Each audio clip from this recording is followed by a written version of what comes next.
Então, muito boa tarde a todos. Vamos dar início à audiência com, portanto, à Aliança para a Deficiência Visual, sejam bem-vindas, à ADV, para apresentar um documento elaborado pelo Grupo de Trabalho e Educação da ADV sobre os constrangimentos e preocupações relacionados com a educação de crianças e jovens com cegueira e baixa visão em Portugal. Eu começo por saudar quer os senhores deputados presentes, quer também os membros da delegação da ADV, mais propriamente a doutora Irina Francisco, a doutora Dídia Lourenço e também a doutora Patrícia Valério, que têm, obviamente, aqui a responsabilidade de representar a entidade e de apresentar o estudo que nos trazem. Portanto, eu penso que, antes de mais, agradecer a vossa presença e pelo vosso pedido de audiência, que é, de facto, muito pertinente e muito útil para o trabalho desta comissão, porque é importante para conseguirmos compreender a vossa ação, a vossa atividade e o trabalho desenvolvido e eventuais dificuldades que possam sentir no decorrer da mesma. Recordo que há uma grelha de tempos, que certamente vos foi enviada previamente, ou seja, disporão de 10 minutos para uma intervenção inicial, depois cada grupo parlamentar fará uma intervenção de até 3 minutos para se pronunciar ou colocar algumas questões e depois, na parte final, voltarão a ter 10 minutos para fazer, enfim, responder ou fazer alguma consideração que considerem importante. Sei que vão ter uma apresentação agora, não é? Inicial, em PowerPoint.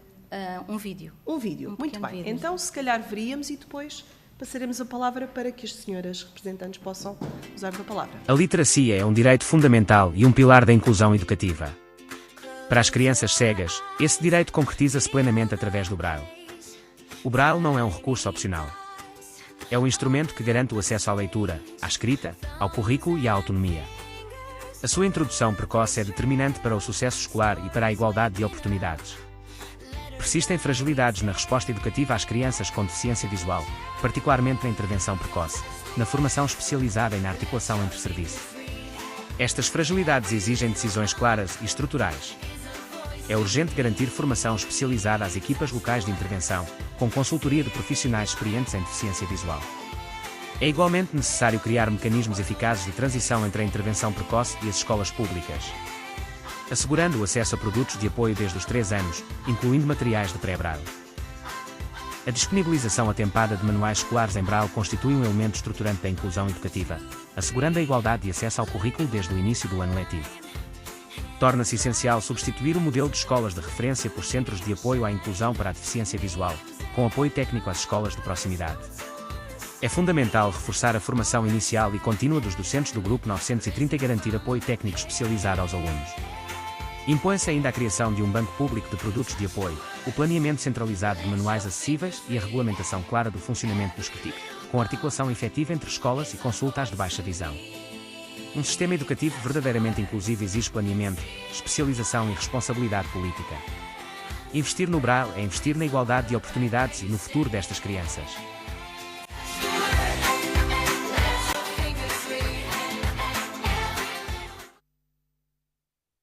Boa tarde a todos, penso que todos me conseguirão ouvir bem. Em primeiro lugar, gostaria de agradecer, em nome da Aliança para a Deficiência Visual, a oportunidade de estarmos aqui a apresentar as questões inerentes à educação de alunos cegos e com baixa visão. Começo por explicar muito brevemente quem nós somos e o que é a Aliança para a Deficiência Visual. A Aliança para a Deficiência Visual é um conjunto de associações, a maior parte das associações que trabalham com e para a deficiência visual a nível nacional, que se juntaram para criar aqui uma estrutura de cooperação para ter uma voz mais ativa nas reivindicações relacionadas com a vida da pessoa com deficiência visual nos diferentes planos, desde a infância até a idade adulta. Dentro do âmbito da Aliança para a Deficiência Visual foram criados grupos de trabalho para áreas mais específicas, grupos de trabalho mais pequenos, com as associações mais diretamente relacionadas com essas áreas mais específicas, e é nessa condição que nós, as três aqui estamos hoje, enquanto membros do Grupo de Trabalho para a Educação, uma vez que as associações às quais pertencemos estão mais diretamente relacionadas com as questões da infância e juventude. Eu sou professora do ensino básico e secundário e, como já terão percebido, sou uma pessoa com deficiência visual, utilizadora de Braille. A minha colega à direita, Didia Lourenço, é professora de educação especial e também mãe de uma criança cega, também da Bengala Mágica, e à nossa direita, Patrícia Valério, é técnica de intervenção precoce na Associação Nacional de Intervenção Precoce, mais concretamente no Centro de Apoio à Deficiência Visual. Espero ter dito bem o nome, Patrícia. E, portanto, estamos ligadas mais do que outras associações a estas questões da infância e juventude e, por isso, estivemos também na origem do documento que vos foi enviado e que nos trouxe aqui hoje. O documento é mais extenso do que o tempo de que dispomos para o apresentar, portanto, eu tentarei ser sucinta nas ideias que selecionámos como principais e eu tomei a liberdade de as agrupar em 2 grandes grupos. O primeiro grupo tem que ver com a intervenção precoce, portanto,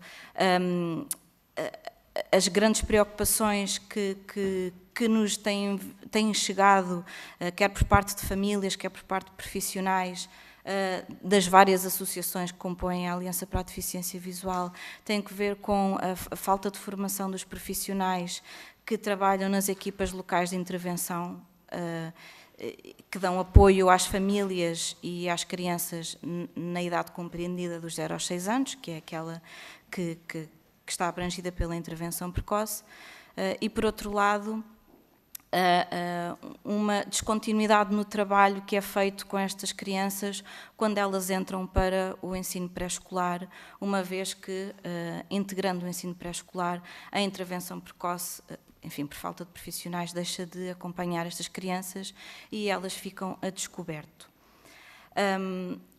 Por outro lado, e ainda dentro do âmbito da intervenção precoce, uma questão que é transversal, que é a morosidade na atribuição de produtos de apoio. Esta questão faz também sentido no âmbito da intervenção precoce, porque por produtos de apoio não se entendem apenas equipamentos informáticos, por exemplo, há outros materiais que podem ser úteis e fundamentais no trabalho que é desenvolvido com estas crianças em idade muito precoce, nomeadamente materiais táteis, lúdicos e didáticos para preparar as crianças para uma futura aprendizagem do Braille, por exemplo, que é o sistema de leitura escrita por excelência das pessoas com cegueira ou baixa visão severa. O outro grande grupo de preocupações integra-se no âmbito do ensino básico e secundário, portanto, da escolaridade obrigatória. Das várias questões que identificámos, vou elencar algumas mais prementes. Em primeiro lugar, a questão das escolas de referência, que foi um mecanismo criado no sentido de tentar congregar recursos humanos, materiais, técnicos, em determinadas escolas, para onde seriam encaminhadas as crianças com deficiência visual, para que nessas escolas pudessem ter um apoio privilegiado relativamente a outras escolas onde pudessem ser colocadas, mas a verdade é que este mecanismo não se tem mostrado eficaz.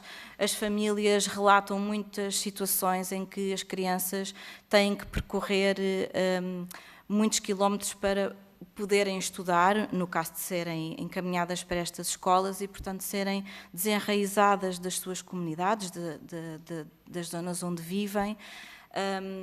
E, portanto, é unânime entre as famílias destas crianças que o ideal seria que elas pudessem estudar perto de casa, onde estão os seus vizinhos, enfim, integradas na comunidade onde vivem. Por outro lado, muitas destas escolas de referência nem sempre oferecem os recursos humanos e materiais que estaria previsto poderem ter, não é, e oferecer às crianças e, portanto, muitas vezes esse apoio não acontece necessariamente como desejado. Hoje em dia já há muitas famílias que optam por colocar os seus filhos nas suas zonas de residência e, portanto, nesses casos, sempre que possível, são colocados professores de educação especial para apoiar essas crianças e, portanto, não estão em escolas de referência. Outra questão importante tem que ver com o recorrente atraso na disponibilização de materiais didáticos adaptados, nomeadamente os manuais escolares. É uma questão estrutural que já dura há décadas, uma nota pessoal desde o tempo em que eu era aluna, portanto, é uma questão que exigiria uma intervenção estrutural que tem sido difícil contornar. Por outro lado, também a morosidade na atribuição de produtos de apoio, uma vez mais, que são essenciais no acesso ao currículo, nomeadamente equipamentos como este que eu tenho à minha frente, que permitem, por exemplo, ler em braille através de um computador, computadores portáteis, linhas braille, enfim, lupas, sistemas de ampliação muito potentes para alunos com baixa visão. Enfim, a tecnologia hoje em dia já oferece muitos instrumentos muito úteis para pessoas com deficiência visual, mas para isso é preciso que eles cheguem atempadamente. Por outro lado ainda, uma questão que hoje em dia é transversal, a falta de professores de educação especial no domínio da visão, os chamados professores do grupo 930, o grupo de recrutamento dos professores de educação especial, que têm formação especializada para trabalhar com estes alunos. Hoje em dia há falta de professores, em todas as outras áreas também nesta. Por outro lado, os que há têm muita dificuldade em aceder à formação contínua nesta área, e também é muito difícil formar novos professores porque praticamente não abrem cursos nesta área e, portanto, se há falta de professores, também não há formação a nível académico para que se possam formar estes professores. E a formação que existe tem-se vindo a revelar insuficiente. Sabemos de cursos de formação de professores no domínio da visão que praticamente não têm horas de braille e muitos destes profissionais entram no mercado de trabalho, começam a trabalhar com estes alunos, quase sem formação em braille, em tecnologias de apoio, em orientação e mobilidade, enfim, que são áreas específicas que é necessário trabalhar com estes alunos e que, naturalmente, é necessário dotar os profissionais de competências nestas áreas. Ok, estou quase a terminar. Nós apresentámos no documento que enviámos uma série de estratégias, enfim, de propostas que poderiam ajudar a contornar estas questões, nomeadamente o investimento na formação de professores, abrir mais cursos, na intervenção precoce, pensar num sistema de transição entre o Sistema Nacional de Intervenção Precoce e a entrada para o pré-escolar, enfim, a possibilidade de que os alunos possam estudar nas escolas da sua área de residência, repito, o investimento na formação de professores inicial e contínua, e uma maior clareza nos procedimentos de atribuição de produtos de apoio, enfim, e repensar o sistema de produção de manuais escolares em braille para que possa ser eficaz. Termino dizendo que, não havendo outro comprometimento, uma pessoa com deficiência visual tem todas as condições para ter sucesso escolar académico. Pode prosseguir estudos para o ensino superior ou não, começar a trabalhar terminada a escolaridade obrigatória, depois será uma escolha sua, mas desde que tenha acesso aos materiais e aos recursos de que precisa para poder ser bem-sucedido. Conhecemos muitos casos de pessoas brilhantes, outras medianas, outras não tanto, mas isso não tem que ver com a deficiência visual. Conhecemos engenheiros informáticos, professores, juristas, técnicos administrativos, músicos, enfim, pessoas que podem ter uma vida totalmente autónoma, bem-sucedida, trazer um valor económico e social ao país como qualquer outra pessoa com ou sem deficiência visual. Muito obrigada. Muito obrigada a nós, doutora Irina Francisco, já pelo cumprimento do tempo, mas também pela sua intervenção inicial, que foi bastante elucidativa. Vou passar então agora a palavra aos senhores deputados, sendo que o primeiro deputado a intervir é o deputado Joaquim Barbosa, é a representação do grupo parlamentar do PSD. Portanto, faça favor, tem 3 minutos. Muito obrigado, Sra. Presidente. Caros colegas deputados, começo por saudar os membros da delegação da Aliança para a Deficiência Visual e agradecer-vos a vossa presença aqui na Assembleia da República. Da leitura que fiz do documento que apresentaram, vê-se que é um documento tecnicamente consistente, muito clara na identificação dos problemas com soluções concretas e que nós daremos em boa conta, tomaremos boa nota daquilo que expuseram, designadamente uma questão muito importante, que é a falta de professores na área da deficiência visual, porque realmente é algo que é importante, é uma lacuna importante que terá que ser comatada de alguma maneira. Vejo também que este documento representa um conhecimento acumulado das associações, das famílias, dos profissionais, e que tem realmente um elevado número de subscritores de associações aqui que lidam com esta área. Eu começo por dizer que o programa de governo, que o PSD, enfim, apoia e suporta, assume como eixo central uma educação inclusiva para todos e que está sendo na avaliação do regime jurídico da educação inclusiva. Isto implica muito haver quem está no terreno, identificar as suas falhas de implementação, ir acompanhando, monitorizando, corrigir modelos que muitas vezes são bem intencionados, mas poderão não estar a atender à resposta adequada e à necessidade dos alunos. Isso só se comata ouvindo entidades que as senhoras representam, e ir analisando, vendo os resultados, efeitos práticos das medidas tomadas, etc. As preocupações aqui expressas neste documento relativamente à intervenção precoce, à qualidade de apoios e à formação profissional especializada, bem como aos produtos de apoio, vão precisamente de acordo com esta atenção que teremos de ter. Porque uma educação inclusiva exige uma capacidade de resposta, recursos humanos qualificados, articulação de serviços, equipamentos adequados e previsibilidade para as famílias, principalmente este ponto. O programa de governo destaca igualmente a importância de reforçar a participação dos pais encarregados de educação nos processos de decisão e na definição do percurso escolar dos seus educandos, sendo este ponto importante até no contexto da deficiência visual. Permita-me também uma nota para salientar que no ensino particular e cooperativo registou-se por parte do Ministério da Educação uma atualização intercalar do financiamento mensal por aluno nos colégios de educação especial com contraste de cooperação no valor de 10%, com efeitos a partir do início deste ano. Esta atualização eleva para 716 euros o financiamento por aluno e resulta precisamente da necessidade de custos, entretanto, surgidos e da importância que é preciso, resultante da importância que é preciso focar neste setor e também resulta no diálogo institucional que temos tido. Concluo reiterando que os contributos como a ADV são essenciais para as políticas públicas e que as políticas públicas não sejam construídas à distância da realidade. E, portanto, só me resta agradecer esta vossa exposição, a vossa presença, da qual, como disse, teremos boa conta. Muito obrigado, Sr. Presidente. Muito obrigada, Sr. Deputado, pelo cumprimento do tempo. Vou então agora passar a palavra ao Grupo Parlamentar do Chega e vai usar da palavra o Sr. Deputado Rui Fernandes. Faça favor. Muito obrigado, Sra. Presidente, senhoras e senhores deputados. Representação da Aliança da Deficiência Visual. O Grupo Parlamentar do Chega reconhece a vossa preocupação com a intervenção precoce, onde a falta de técnicos especializados e as quebras na transição para o pré-escolar deixam muitas crianças e famílias entregues a si próprias.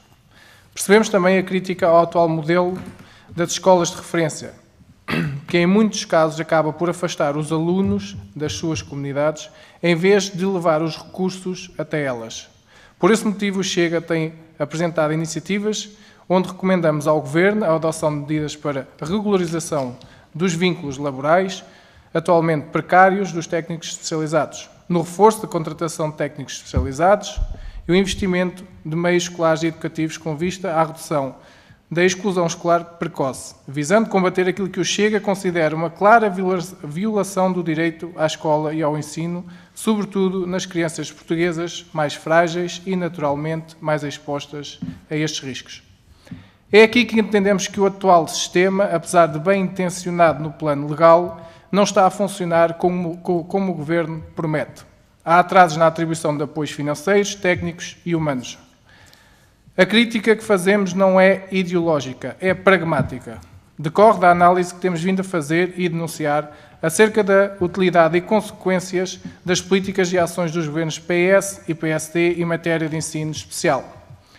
Um sistema que depende demasiado da exceção da boa vontade, da capacidade das famílias e da comunidade local, é um sistema que promete tudo a toda a gente, mas falha em auxiliar os que mais precisam. A inclusão não pode depender da região ou da família onde se nasce. É um modelo de políticas públicas que o Chega rejeita. Para terminar, coloco-vos 4 questões. Tendo em conta que o documento identifica a existência de lacunas graves, a ausência de técnicos especializados, atraso na atribuição de produtos de apoio, falhas na produção de manuais acessíveis e desigualdades territoriais, considera a Aliança que o atual modelo de educação inclusiva, tal como operacionalizado pelo Governo, está a violar a prática do Decreto-Lei nº 54 de 2018 e o direito constitucional à igualdade no acesso à educação? Que responsabilidades concretas devem, no vosso entender, ser imputadas ao Ministério da Educação? Segunda questão. Face à evidência de que o modelo das escolas de referência tem afastado os alunos das suas comunidades, imposto encargos às famílias, entende a Aliança que este modelo deve ser estruturalmente abandonado e substituído por centros de apoio de proximidade, como propõem? Terceira questão. Sendo identificado no documento a carência crónica de docentes no grupo 930, técnicos especializados e formação adequada em Braille, que medidas legislativas e orçamentais imediatas devem ser assumidas pelo Estado para garantir estabilidade, continuidade e qualidade nos apoios? E última questão, quantas crianças existem em Portugal com esta dificuldade, ou seja, crianças cegas ou com baixa visão? Reitero o nosso agradecimento pelo vosso contributo e pela forma construtiva com que aqui se apresentam. Muito obrigado. Muito obrigada, Sr. Deputado. Vou então agora passar a palavra à Sra. Deputada Sandra Lopes, em representação do Grupo Parlamentar do PSD. Muito obrigada, Sr. Presidente. Senhoras e senhores deputados, senhoras representantes da Associação aqui presentes, começo por saudar o trabalho da Associação na área da deficiência visual, cujo contributo é absolutamente essencial para o sistema educativo, para que o sistema educativo responda de forma eficaz às necessidades de todas as crianças e jovens. O documento que hoje nos é apresentado é sério, é fundamentado e revela um conhecimento profundo da realidade no terreno. Quero desde já afirmar com clareza, o Decreto-Lei 154 de 2018 representa um marco estruturante na política de educação inclusiva em Portugal. Foi um diploma corajoso, inovador, alinhado com as melhores práticas internacionais, colocando o nosso país na linha da frente no que respeita ao paradigma da escola inclusiva. Este diploma rompeu com uma lógica segregadora e afirmou um princípio essencial. A escola deve adaptar-se aos alunos e não o contrário. Não há educação de qualidade se não for inclusiva. Importa também sublinhar que o Decreto-Lei 54 de 2018 foi recentemente objeto de avaliação independente por parte do ISCTE e que concluíram que o modelo é sólido, bem concebido e não precisa de alterações profundas. As fragilidades identificadas não estão na filosofia da lei, mas sim na sua implementação. As dificuldades sentidas pelas crianças e jovens com deficiência visual e muito bem descritas no documento que nos apresentaram, que hoje aqui expuseram, não decorrem de um erro de concepção legislativa, mas sim de constrangimentos operacionais. Falta de recursos humanos especializados, insuficiente formação, atrasos na disponibilização de produtos de apoio e desigualdades territoriais na resposta. Estamos, portanto, perante um desafio de concretização e não de princípio.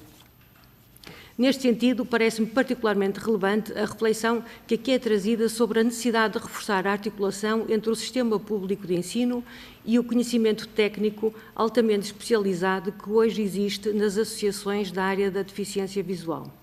A transição de alunos que atualmente se encontram apoiados em estruturas associativas para a escola pública acompanha a integração ou articulação dos técnicos dessas associações nos contextos escolares pode constituir uma oportunidade real para reforçar a inclusão, desde que feita com planeamento, enquadramento legal adequado e garantia de qualidade pedagógica.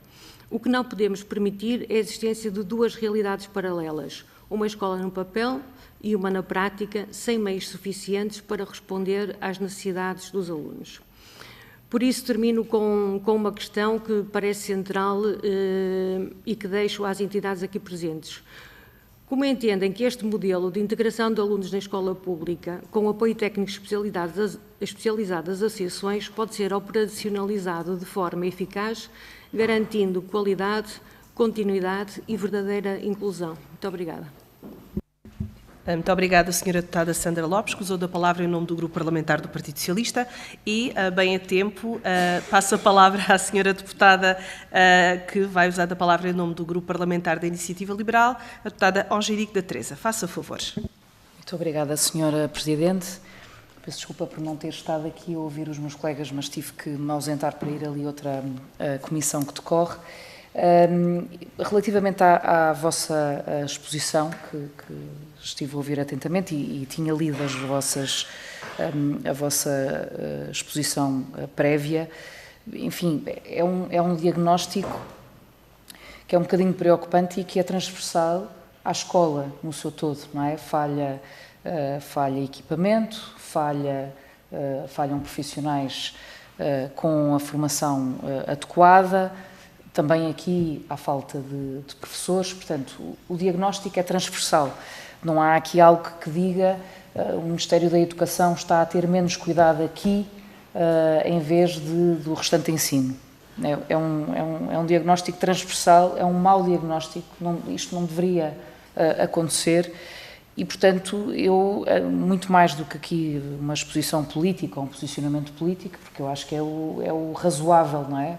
Nós queremos que as nossas escolas tenham equipamento e os profissionais adequados para ensinar os nossos filhos quando nós os deixamos lá de manhã.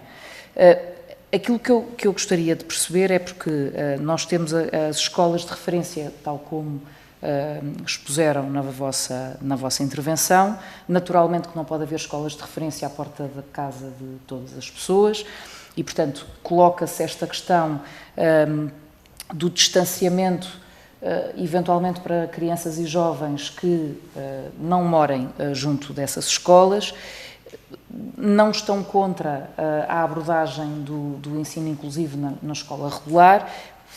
Aquilo que se queixam é, efetivamente, da falta de equipamento nessas escolas e da falta de profissionais nessas escolas. Portanto, falta de professores com as competências adequadas para dar seguimento ao ensino destes alunos.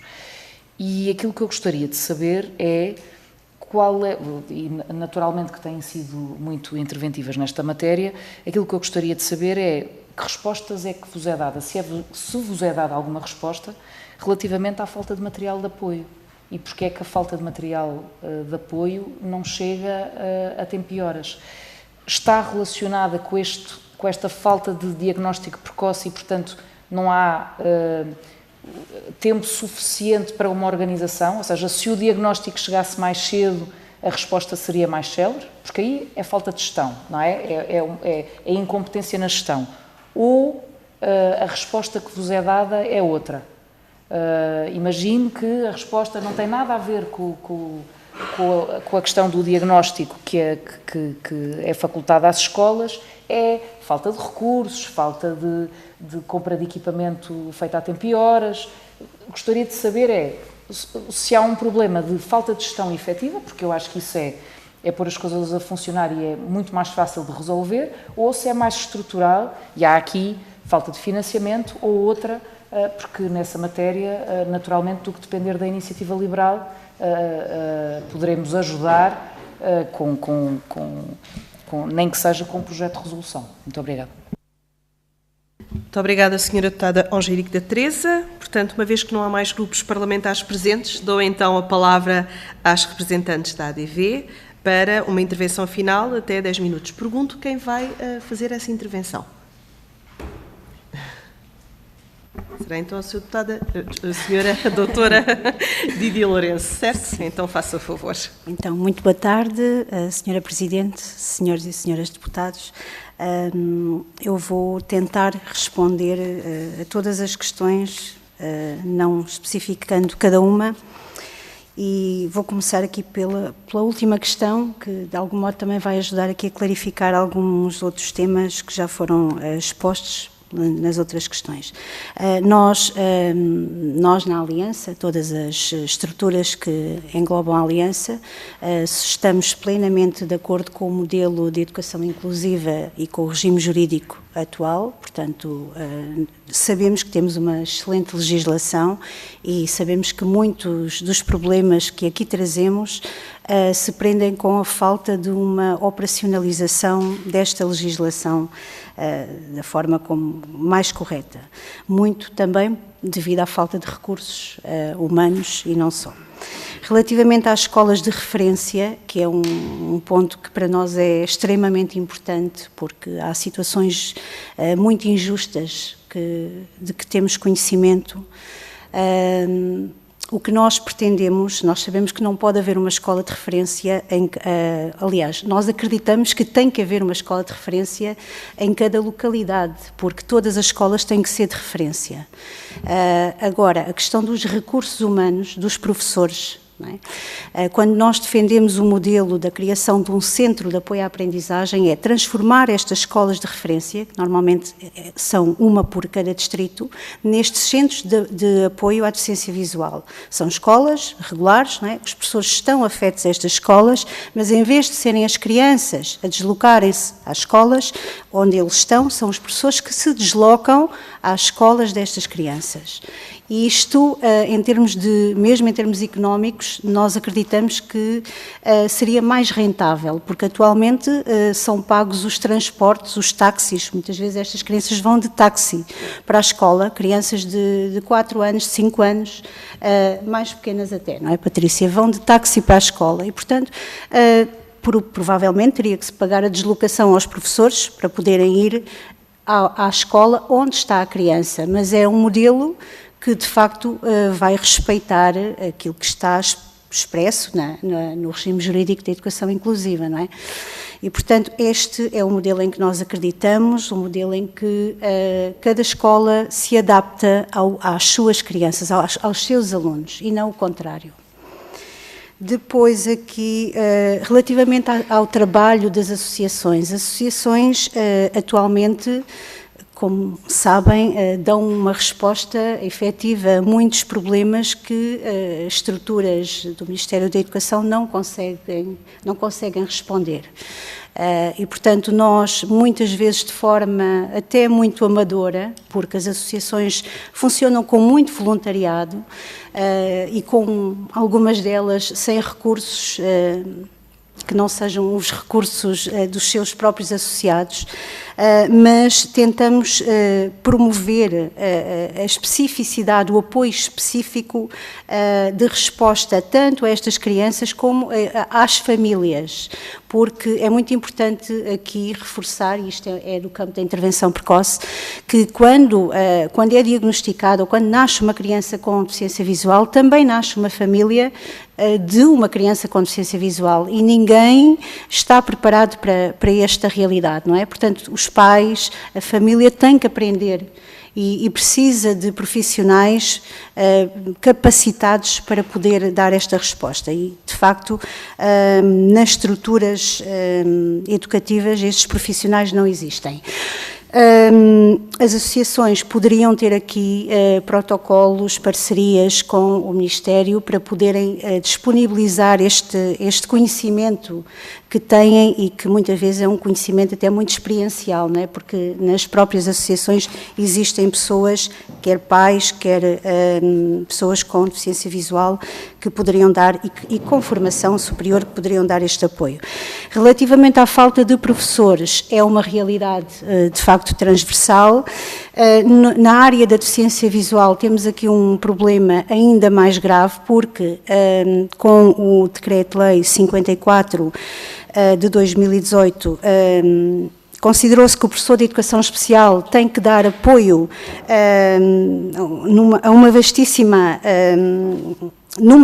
área, portanto, não só no braille, como nas tecnologias de apoio, como na orientação e mobilidade, como nas atividades de autonomia e depois ainda o apoio aos outros professores, no currículo, não ao aluno, mas na concepção de materiais e na passagem desses materiais para braille.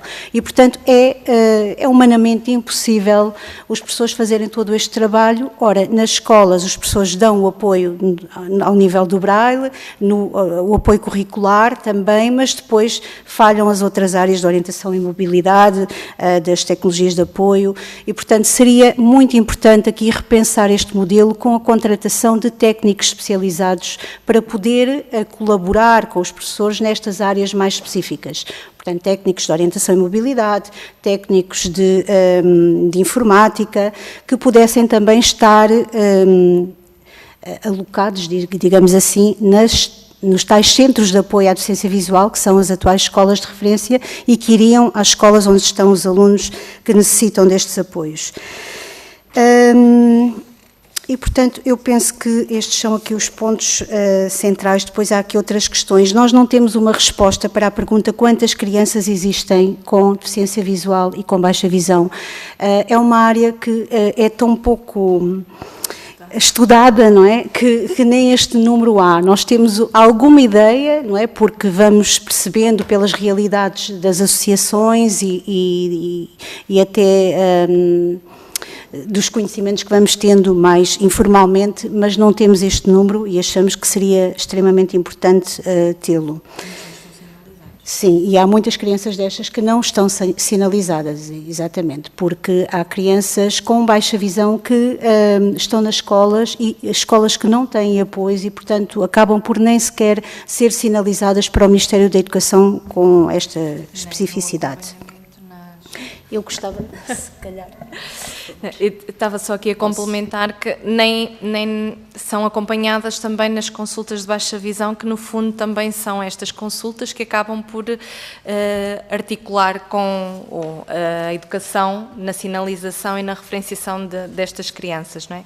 Eu só queria acrescentar também aqui a questão da desigualdade a nível nacional, que realmente falou da questão do diagnóstico, se seria ou não uma mais-valia para a atribuição dos produtos de apoio, e efetivamente quanto mais precoce seja o diagnóstico e o acompanhamento, tudo o resto vai correr melhor, mas na verdade existe uma disparidade tão grande a nível nacional que a realidade daquilo que acontece na zona centro não é a mesma realidade na zona sul, por exemplo no Alentejo ou no Algarve, e muito menos nas ilhas, não é? Por isso há muita coisa que deveria ser mudada.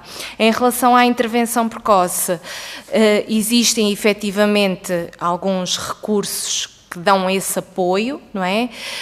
E que ajudam a fazer a sinalização e a atribuição de produtos de apoio, mas não havendo recursos suficientes nesta área, quando as crianças chegam à idade da educação formal, é que têm a atribuição destes apoios ou o acompanhamento do professor especializado, e entretanto já passaram 6 anos e o acesso, não é, a igualdade desta criança com deficiência visual não é a mesma da criança normovisual, por isso perderam aqui 6 anos de acompanhamento, no fundo. Obrigada. Muito obrigada. Com a vossa intervenção, agradeço à doutora Didia Lourenço e também à doutora Patrícia Valério por esta intervenção final. Resta-me agradecer a presença quer dos deputados, quer também da doutora Irina Francisco, da doutora Didia Lourenço e da doutora Patrícia Valério em nome da Aliança para a Deficiência Visual. Tenho a certeza de que os grupos parlamentares presentes, enfim, terão em conta toda esta informação, pela pertinência do vosso trabalho, mas também pela importância do mesmo para atender às necessidades dos alunos portugueses com cegueira ou com, efetivamente, baixa visão. Portanto, da minha parte, muito obrigada, em nome da Comissão de Educação também, e que tenha sido, de facto, uma audiência proveitosa para todas as partes. Muito obrigada.